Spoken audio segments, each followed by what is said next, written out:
Hi my beautiful fairies, I hope you all are good. I am also good. So guys, welcome to my channel. My name is Preeti. I am an actress. So guys, आज हम बात करेंगे मेलाज़्मा के बारे में। ये देखिए सब कुछ मैं लेके बैठी हुई हूँ, एक एक करके आपको बताऊंगी कौन कौन सा ट्रीटमेंट्स होते हैं इसके अंदर और कौन कौन कैसे कैसे काम करता है, ठीक है। तो गाइज सबसे पहले इसमें गोल्ड स्टैंडर्ड ट्रीटमेंट आता है जो कि ये है, इसको कहते हैं हाइड्रोक्विनोन 2%। और एक ये है ट्रिपल स्ट्रेंथ, इसमें 4% हाइड्रोक्विनोन है, ठीक है, ट्रेटिनोइन है इसके अंदर। तो ये सबसे पहले गोल्ड स्टैंडर्ड ट्रीटमेंट में आता है, सबसे ज़्यादा इफेक्टिव है। तो मतलब इसको लगाने के बाद में आपको जो है वो एक ही महीने में आपको पता चल जाएगा, आपका स्किन बहुत अच्छा हो जाएगा। ब्लीचिंग एजेंट होता है हाइड्रोक्विनोन, और जो ये ट्रिलुमा है इसके अंदर थोड़ा सा स्टेरॉइड डाला गया है। सो ये गाइज ये क्रीम जो है वो आपको मेलाज़्मा में बहुत अच्छा फ़र्क देती है, पर ये मेरी बिल्कुल भी फेवरेट नहीं है। मैं इसको बिल्कुल भी फेवर नहीं करती हूँ। उसका रीज़न ये है कि ये आपको रीबाउंड हाइपरपिगमेंटेशन देता है, और जहाँ जहाँ आप लगाते हैं थोड़े टाइम के बाद में अगर लंबे समय तक आपने इसे लगा लिया तो आपकी स्किन को बिल्कुल ही बर्बाद कर देगा। मतलब आपको हाइपोपिगमेंटेशन भी हो सकता है। डॉक्टर्स आपको प्रिस्क्राइब करते हैं थोड़े टाइम के लिए, लेकिन एक्सपीरियंस बिल्कुल भी अच्छा नहीं है, क्योंकि वो आपको देते हैं कि क्योंकि आप उनके पास जाते हैं तो उनके पास कोई अगर रास्ता नहीं होता है तो वो आपको यही देंगे, ठीक है, क्योंकि उन्हें भी अपना काम चलाना है। लेकिन स्किन आपकी है, मुझे तो लगता है ये बिल्कुल आपको यूज़ नहीं करना चाहिए। मैंने इसकी वीडियो बना भी रखी है। ये देखिए मैंने थोड़ा सा इसको यूज़ किया हुआ है, और ये तो मैंने खोली ही नहीं है क्योंकि इतना गंदा फेस हो जाता है इसको छोड़ने के बाद में। तो this is my not favourite thing to treat melasma, ठीक है। अब नंबर 2 पे हम बात कर लेते हैं इसकी, ये है रेटिनॉइड्स। इसमें आते हैं रेटिनॉल्स, ये इसका वीकर वर्जन है, और ये है 0.05%, ओके। तो ये मैंने यूज़ किए हुए हैं, देखिए आपने कितने, ऐसी एक ट्यूब पहले ख़त्म मैं कर चुकी हूँ। तो ये आता है, ये आपको जो है सेल टर्नओवर को बढ़ा देता है, और ये सेफ होता है, स्टेरॉइड फ्री होता है, इसमें किसी तरीके के स्टेरॉइड नहीं है। जो लोग बिगिनर्स हैं उन्हें रेटिनॉल से शुरू करने चाहिए, और भी तरीके के रेटिनॉल्स आते हैं मार्केट में अवेलेबल हैं, वो आप अपने अकॉर्डिंग देख लीजिएगा, ठीक है। तो जो ये रेटिनॉल है ये बहुत अच्छा काम करता है, लेकिन इसके जो इफ़ेक्ट्स हैं ये बहुत टाइम के बाद में आते हैं, ये बहुत ज़्यादा स्लो होता है, पर ये आपके स्किन में कोलेजन को बढ़ा देता है, आपकी स्किन को प्लम्प कर देता है, एंटी एजिंग होता है, एंटी एक्ने होता है, और ओवरऑल आपको बहुत ही अच्छा इफेक्ट दे देता है। मतलब आपको धीरे धीरे आपका मेलाज़्मा आपको कम लगेगा, लेकिन हाँ कोई सिग्निफिकेंट इससे रिडक्शन आपको नज़र नहीं आएगा, लेकिन ओवरऑल आपके स्किन का टेक्स्चर आपको बहुत अच्छा लगेगा। तो ये मेरी तरफ से हाँ है इस चीज़ के लिए। उसके बाद में हम बात करते हैं अल्फा आर्ब्यूटिन की। ये है हाइड्रोक्विनोन का डेरिवेटिव, ठीक है। तो ये देखिए पास से, ये अल्फा आर्ब्यूटिन है, 2% में ये सेफ होता है, ठीक है। तो अल्फा आर्ब्यूटिन जो है वो हाइड्रोक्विनोन की तरह ही काम करता है, लेकिन इसके जो इफ़ेक्ट्स हैं वो आपको धीरे धीरे देखने को मिलेंगे, और आपको वेट करना पड़ेगा एटलीस्ट 3 मंथ्स या 4 मंथ्स के बाद में आपको रिडक्शन ज़रूर नज़र आएगा। तो ये सेफ़ है, आप इसको लंबे समय तक यूज़ कर सकते हैं, ठीक है। और ये हाइड्रोक्विनोन से बहुत ज़्यादा सेफ़ है, इसके कोई साइड इफ़ेक्ट्स की स्टडी सामने नहीं आई है, ठीक है। उसके बाद में हम बात करते हैं कोजिक एसिड की। कोजिक एसिड ले लेते हैं, ये 2% कोजिक एसिड है। इसके ऐसे कॉकटेल्स भी आते हैं, ठीक है, कोजिविट अल्ट्रा, कोजिविट प्लस, इस तरह के कॉकटेल्स भी आते हैं इसमें ग्लाइकोलिक एसिड भी होते हैं। तो ये जो होता है वो वैसे तो सेफ है, लेकिन इसका प्रॉब्लम ये है कि ये इरिटेटिंग हो सकता है। तो जिनकी बहुत सेंसिटिव स्किन है वो इसको पैच टेस्ट करके ही यूज़ करें, क्योंकि ये आपकी स्किन के लिए इरिटेटिंग हो सकता है, और बहुत ही कम मात्रा में इसको आप यूज़ करें, ठीक है। और just 2-3 drops are enough for your entire face. तो ये आप लंबे समय तक यूज़ कर सकते हैं, 4 से 5 महीना, उसके बाद 1 महीना या 2 महीना आपको इसको गैप देना चाहिए, which is very very important to calm down your skin, okay.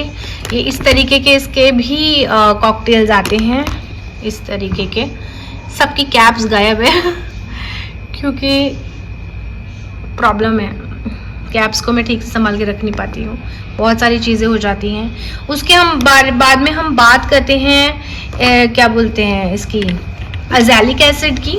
ये अज़ैलिक एसिड है, ये मेरा बहुत फेवरेट है, ठीक है। ये बहुत अच्छा काम करता है मेलाज़मा में, फोकस आउट हो रहा है। ये बहुत अच्छा काम करता है। अज़ैलिक एसिड 20% मैं यूज़ करती हूँ और ये बहुत सेफ होता है और इसको आप एंटी इन्फ्लेमेटरी होता है, आपकी स्किन को काम करता है, एक्ने में बहुत अच्छा काम करता है, रोजेशिया जो कि एक स्किन इन्फ्लेमेशन जैसी डिजीज़ होती है उसमें बहुत अच्छा काम करता है। ओवरऑल आपकी स्किन को ब्राइट करता है। इसकी कोई भी साइड इफ़ेक्ट्स नहीं होते हैं क्योंकि ये बहुत नेचुरल होता है और ये हमारी स्किन में पाया जाता है, इस वजह से ये सेफ होता है, ठीक है। उसके बाद में मैं आपको बता दूं काम आता है ट्रानेज़मिक एसिड। ये होता है ट्रानेज़मिक एसिड, ये 3%, ये देखिए पास से, ये ट्रानेज़मिक एसिड है 0.3% और ये 3% है। हाँ, तो ये काम आता है, ट्रानेज़मिक एसिड है। ट्रानेज़मिक एसिड को ओरल भी ये दिया जाता है, पर ये ओरली जो है ना वो सेफ नहीं होता है क्योंकि जिन लोगों को स्ट्रोक की हिस्ट्री है और जिन भी लोगों को मेंस्ट्रुएशन मतलब जो पीरियड्स हैं उसमें क्लॉट्स बनते हैं, ठीक है। और ये जो ओरल ट्रानेज़मिक एसिड होता है वो डॉक्टर के सुपरविजन में ही लिया जाता है, लेकिन उसके बारे में भी मैं आपको बता दूं, मैंने बहुत सारा खाया है और जैसे ही आप पहले तो आपका फेस क्लीन कर देगा, लेकिन जैसे ही आप छोड़ोगे ना उसके बाद में वो डबल से प्रॉब्लम होकर आपको काला काला फेस हो जाएगा और आपका हेयर फॉल भी स्टार्ट हो जाएगा। इसके साथ मेरा यही प्रॉब्लम है, इस वजह से मैं इसको टॉपिकली जो है वो प्रेफर करती हूँ। ये एक इस तरीके का ट्रानेज़मिक एसिड भी है, ये इसमें अल्फा आर्ब्यूटिन भी है, इस तरीके के कॉकटेल्स आते हैं। आप देखिएगा सब अपने अकॉर्डिंग ये सारी चीज़ें काम करती हैं मेलाज़मा के अंदर और सेफ वे में काम करती हैं। उसके बाद में मैं बता दूं विटामिन सी के बारे में। ये विटामिन सी है और जो विटामिन सी है ना ये वैसे तो दूसरे नंबर पे आता है, लेकिन ये इतना इफेक्टिव नहीं होता है। ये सिर्फ आपकी स्किन को ना ब्राइट करेगा और ये मेलाज़मा को रिड्यूस नहीं करेगा, लेकिन थोड़ा सा एग्जिस्टिंग जो मेलाज़मा है ना उसको ये लाइट कर सकता है, लेकिन ये सबसे आगे नहीं रखा जा सकता। ये आपको ब्राइटनिंग इफेक्ट देगा और सेफ होता है आपके स्किन के लिए, आप यूज इसे कर सकते हैं। उसके बाद में जो है इस तरीके के एक्सफोलिएंट्स आते हैं, ये एक्सफोलिएंट्स हैं, ये मंडालिक एसिड 10% है और ये इसका ऑर्डिनरी का है, ये नहीं है। एक ये मिनिमलिस्ट का ये 25% है, ये तो बिल्कुल भी सेफ नहीं होता मेलाज़मा के लिए, इसकी वीडियो मैंने बना रखी है। तो एक्सफोलिएट आपको एकदम मिनिमम स्ट्रेंथ में करना है, 10% के ऊपर नहीं जाना है कि 30% और ये सब है। ये हाथ पैरों पे लगाकर मैं इसको ख़त्म करने की कोशिश करूँगी, लेकिन ये उस पर भी सेफ़ नहीं है क्योंकि हाथ पैर भी काले ही कर देगा लंबे समय तक अगर यूज़ करूँगी। ये इस तरीके की टोनर्स में भी एक्सफोलिएट आता है 5%, ये सेफ़ नहीं होता क्योंकि आप जो है इसको दिन भर आप रखने के इंस्ट्रक्शन दिए जाते हैं जो कि बिल्कुल भी सेफ़ नहीं होता है। ग्लाइकोलिक एसिड या किसी भी तरीके के एसिड स्किन में रखना सही नहीं होता है, वो आगे जाके आपके स्किन बैरियर्स को ख़राब कर देगा। ओके गाइस, तो इस तरीके की चीज़ें आती है। ये फिर आता है नाइसिनामाइड, ये नाइसिनामाइड है। नाइसिनामाइड बहुत अच्छा होता है, ये एकदम आपके स्किन में फूड की तरह काम करता है एकदम। ये ऑर्डिनरी का नाइसिनामाइड ये मेरा फेवरेट है, इसको आप यूज़ कर सकते हैं, एंटी ब्लैमिश होता है। इनको लेयर कैसे करना है आपको अगर ये पता करना है तो आप मुझे कमेंट सेक्शन में पूछ सकते हैं, इसकी मैं एक अलग से वीडियो बना दूंगी कि आप लेयरिंग इसकी कैसे कर सकते हैं। इस तरीके के कॉकटेल्स।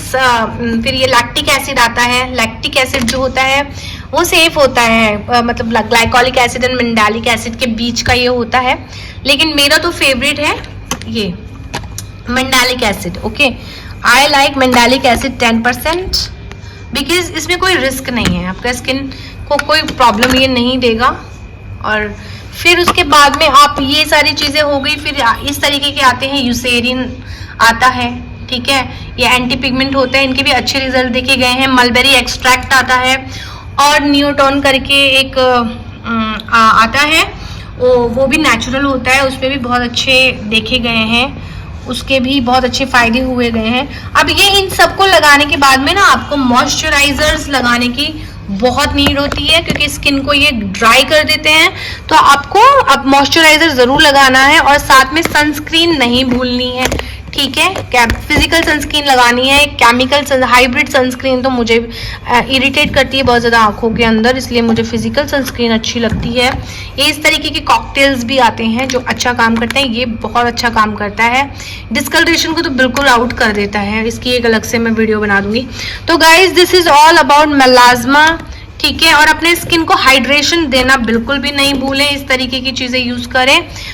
इनके भी मैं वीडियो बाद में और बना दूंगी। ये मुझे ऑयली स्किन वालों के लिए नहीं है स्नेल म्यूसिन, ये ब्रेकआउट दे सकता है, लेकिन मेरी स्किन में हाइड्रेशन देता है क्योंकि मैं ड्राई स्किन कैरी करती हूँ, इस वजह से। सो दिस आई होप आपको चीज़ें समझ में आई होंगी और मैंने कोशिश करी समझाने की। अगर आपको मेरी वीडियो अच्छी लगी हो तो इसे लाइक, सब्सक्राइब एंड शेयर ज़रूर कर दें। मिलती हूँ मैं आपसे अगले वीडियो में। और हाँ, मैं आपसे अपनी fat loss and weight loss की जर्नी स्टार्ट करने जा रही हूँ, जो मैं हर दिन अपडेट करूँगी, 100 डेज की जर्नी। तो अगर आप भी मेरे साथ ज्वाइन करना चाहें तो मेरे चैनल को सब्सक्राइब ज़रूर करें, और वीडियो पसंद आ गई हो तो लाइक, सब्सक्राइब एंड शेयर ज़रूर करें। और अच्छा खाना पीना नहीं भूलें, ठीक है। Salad, fruit, everything you have to eat, inside and outside, दोनों तरफ से मिलके हम मेलाज्मा से फाइट करेंगे, इसे ख़त्म कर देंगे। सो बाय गाइज, टेक केयर।